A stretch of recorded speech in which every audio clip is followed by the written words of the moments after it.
Good morning. And when I say good morning, I mean great morning. It's a great morning. And I mean it is morning. It is early. Whew. Today's a great day. The weather, it's going to be in the upper 60s, almost 70 degrees out today. And there's really only one lake within, this lake's an hour and a half away. It's the closest lake that is really known for good fishing. So this morning, I'm going to have my coffee. I got my road coffee, and we are going to go drive all the way out there to catch this fish and get the monkey off the back for 2019. I can no longer have Ada give me a hard time about not catching fish. Right now, my current excuse is the lakes. It's the lakes here in the city that I live in that just don't have the fish, which may be true. But regardless, I need to come back today, and I need to have picture proof. There's Bob.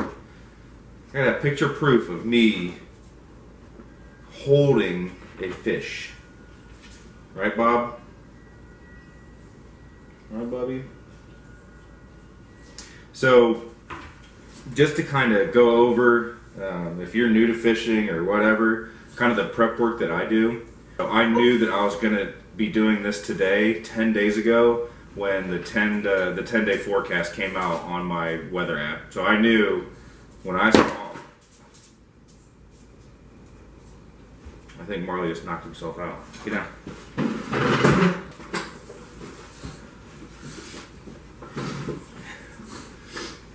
So I knew 10 days ago that today I would be getting up this early and I'd be going fishing because I just watched the weather and looked for that perfect. Now, mind you, it's still January, so it's weird to have a 70-degree day even in Texas. And I don't know what bass are going to do on one warm day. Obviously, the water's not going to heat up that fast. So I'm not sure how to play it today, but the weather, I would say, is the number one factor. Just watching that weather, watching the seasonality when the bass will start to spawn. That's the number one thing you can do. So, one, pay attention to the weather. The next thing is, as I'm researching fishing and winter fishing and the water temperatures and that kind of stuff, first of all, it's hard to catch fish this time of the year. Just because with the water that cold, their metabolism slows down so much that they're very lethargic. They're not going to chase after fish, and you got to figure out where they're going to be most likely. So with the water temperatures that I'm going to, I already checked them, between 44 and 54 degrees. These bass, even the crappie, they're all going real low or deep. They're all going very deep, probably off of shelves. Or any structures that are deep. Number two, whenever you're trying to find those depths, I've got a depth finder on my kayak, but let's be realistic. I'm not going to be able to fly around that lake on a kayak, seeing where the drop-offs are and stuff like that.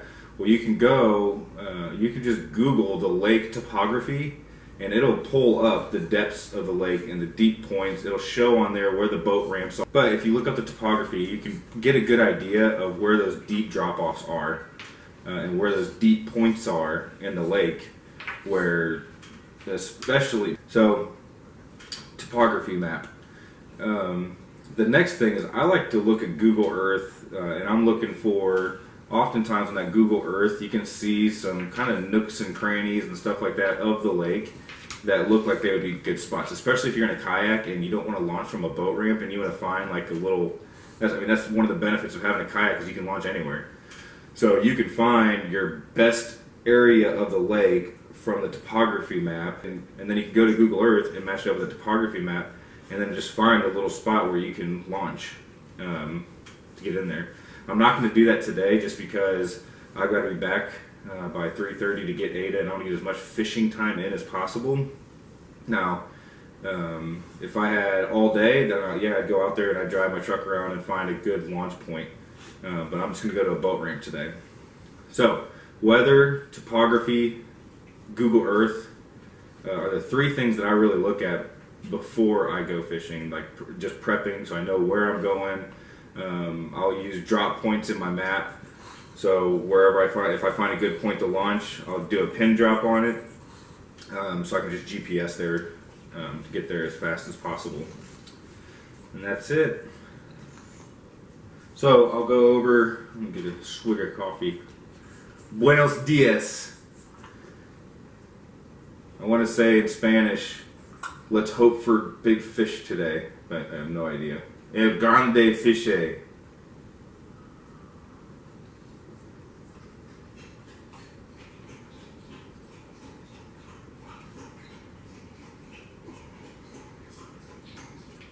Oh, and another thing that you've got to look at is you can go to, for me, since I live in Texas, it's the Texas Wildlife Department website. You just type in any lake name in Texas, and I'm sure every state has this, but it'll pull up all the lake info.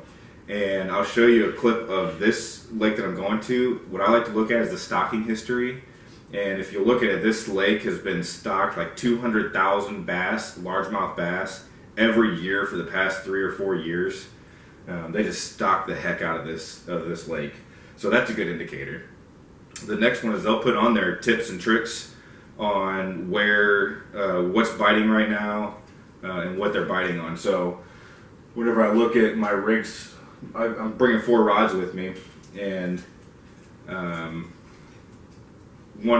I rarely ever fish just like a Cinco. I know this isn't a Cinco, but like a Cinco Texas rig drop. I never fish them, but hey, on the tips and tricks, this was listed as what they're biting on right now. So I'm gonna try and rig it like this. Marley, come on, man. So that's one. The next one is, and again, this is the tips and tricks that I got. This one is. And this one is just a small crankbait. So I'm gonna be honest with you guys. You see how small that is? That's because I don't care if I don't catch a big fish today. Obviously I want a Mondo bass, but I just need to catch some fish. So today, quantity, not quality, is what I'm going for. Especially since I don't know what they're biting on. I've got a little crappie jig rod right here. And I've never used these. I mean, I was using them yesterday, but I didn't catch anything. But just a little grub thing. See if we can catch some crappie or maybe some white bass with that. And then my number one go-to favorite. It may not be the right time of year for it, but I'm going to go with it anyways. And that is just a crawdad on a jig. That is my favorite thing to fish. I got it on my brand new favorite fishing rod. Although it's not made by favorite, it's a lose.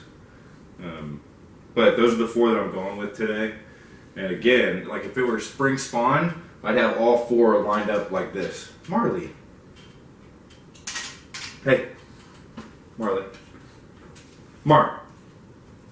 Get over here. What do you think you're doing? You're rude. You can't be on there. But yeah, if it were spring, I would have all 4 just rigged up with the crawdad, with that big jig on there. Because that's all I'm going to do is just pitch that into the brush.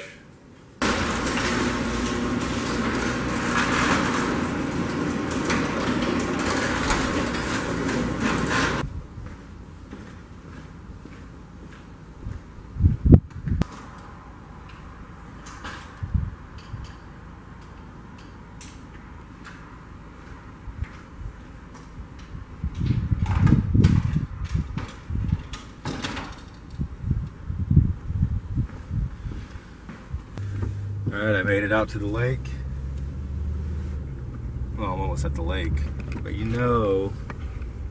let me see if we can see them.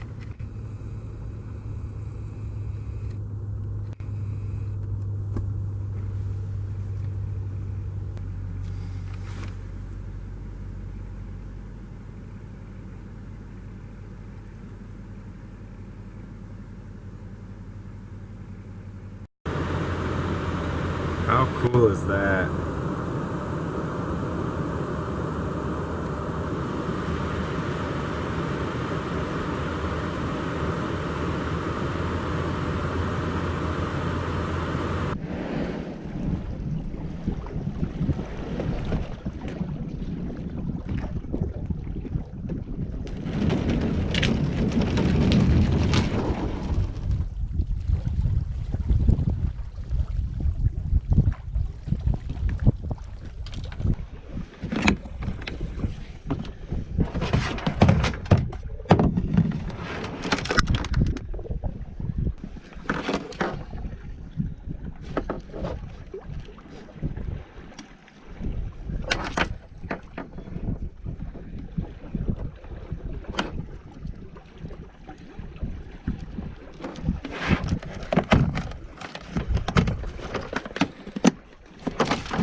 Here we go.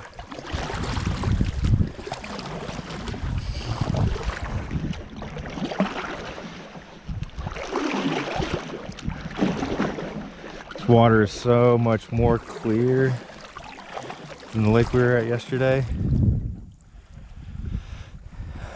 I know that GoPro doesn't have good, there's these pelicans everywhere. So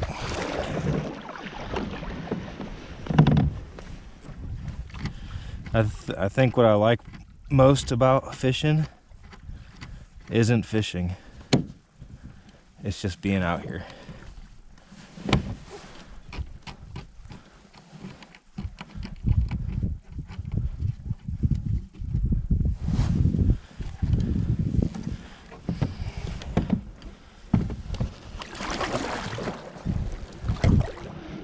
Yeah, and that's 70 degrees. That ain't happening anytime soon. It's not too bad out though. It's like 48.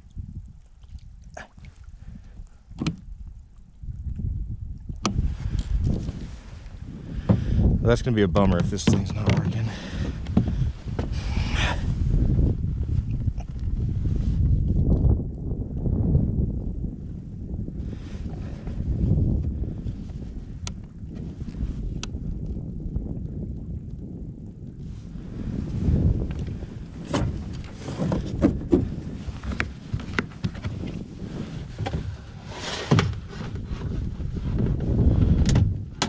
Ah, that would be why.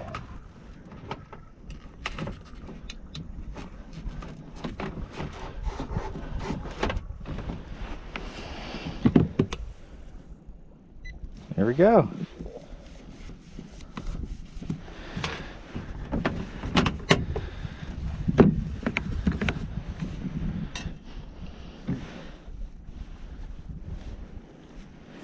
Oh dang, we're already 17 feet deep. Water's temps at 47. Showing some fish already, little ones.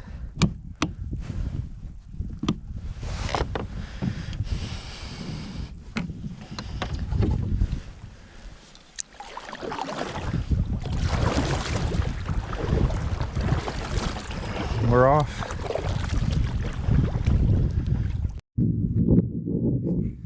Alright, so GoPro died. So we're gonna go to this camera.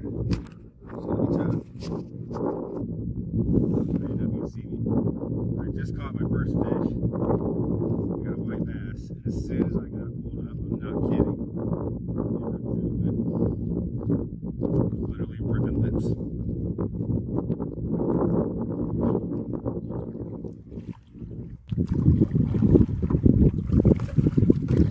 Felt good. Catch a fish, but I didn't get the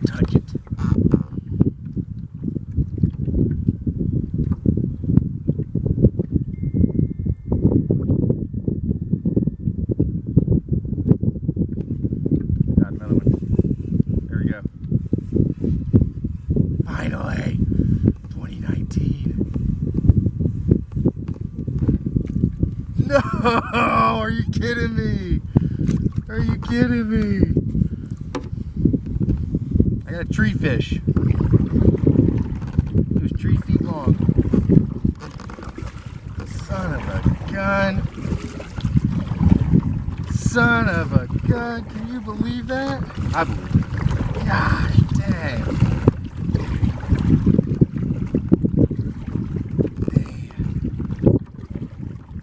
You can't, with all this wind, you probably can't hear a dang word I'm saying.